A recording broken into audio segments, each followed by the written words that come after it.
Practice number 3, the cadence of breathing. So there's been a lot of research done that shows a breathing rate of 5.5 to 6 breaths per minute is optimal when it comes to two key factors that relate to a very healthy and resilient body and nervous system. The key factors are heart rate variability and respiratory sinus arrhythmia. When we breathe in that 5.5 to 6 breaths per minute, we maximize heart rate variability, the amplitude change, and we also seem to maximize and enhance our respiratory sinus arrhythmia, which is the relationship between, as we inhale, our heart rate speeds up, and as we exhale, our heart rate slows down. Like a tennis player getting ready to receive serve, if you watch, they're not standing still. They're actually moving back and forth, ready to move in either direction because the time they have is so limited. That's how our heart and breathing work as well. In other words, a healthy, resilient, strong, capable body or nervous system, the heart rate, even if you put a monitor on it that said you had 60 beats a minute, it's not 1 second interval between each beat. A healthy nervous system, a healthy regulation of the heart, as you inhale, the heart rate speeds up, which means the time between beats would be less than a second if we were using the 60 beats per minute. And as you exhale, the time between beats lengthens. Your heart rate slows. That's a healthy, resilient body. The heart rate variability, the difference between how fast the heart goes and how slow the heart goes, is the amplitude. An amplitude that's large is very healthy. A heart rate that's fluctuates very little isn't considered as healthy and resilient a physiology. So we're going to deliberately breathe at a rate of 5.56 breaths per minute in order to help our own physiology maximize our heart rate variability and maximize our respiratory sinus arrhythmia, the relationship between the inhale speeding up the heart rate and the exhale slowing down the heart rate. So if you can feel your own heartbeat without touching or holding or touching your artery, just feel it. If not, you can just feel your heartbeat as you breathe in and as you breathe out. So as we get started here, just feel your heartbeat and see if you can sense a shift. Sense the heart rate speeding up as we breathe in and slowing down as you breathe out. Make sure your mouth is closed.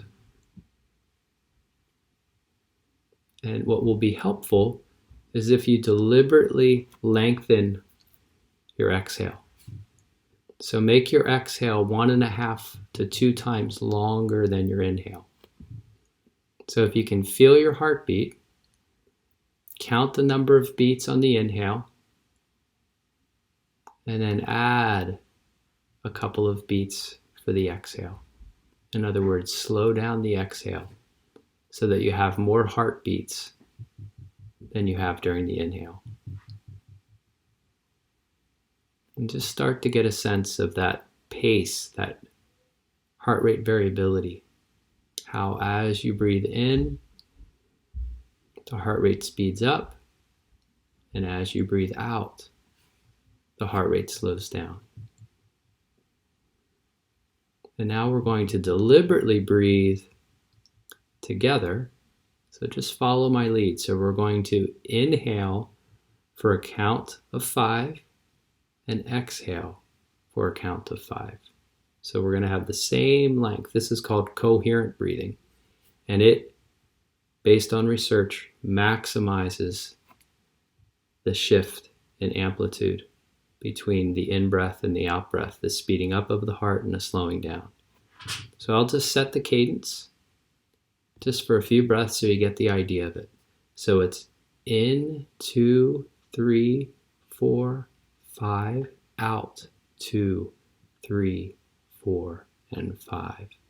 In, 2, 3, 4, and 5, and out, 2, 3, 4, and 5.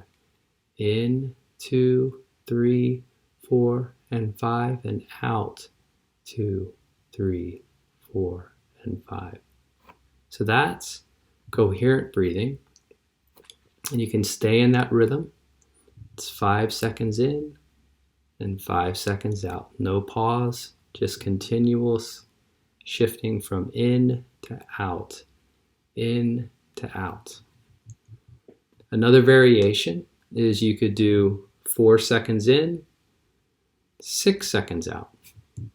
Or you could do 4 seconds in, 5 seconds out with a pause. In, 2, 3, 4, and out, 2, 3, 4, 5, and pause. In, 2, 3, 4, and out, 2, 3, 4, 5, and pause. So that's an example of still making the cycle about 10 seconds, but with a 4 and a 5 and a 1 second pause.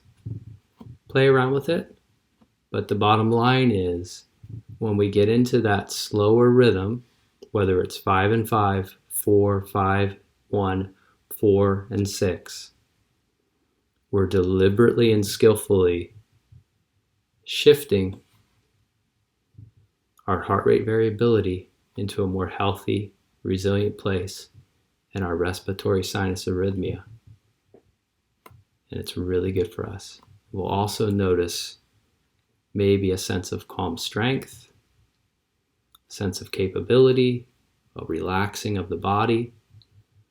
And technically what we're doing is we're moving our physiology into an autonomic state that is called the ventral vagal complex.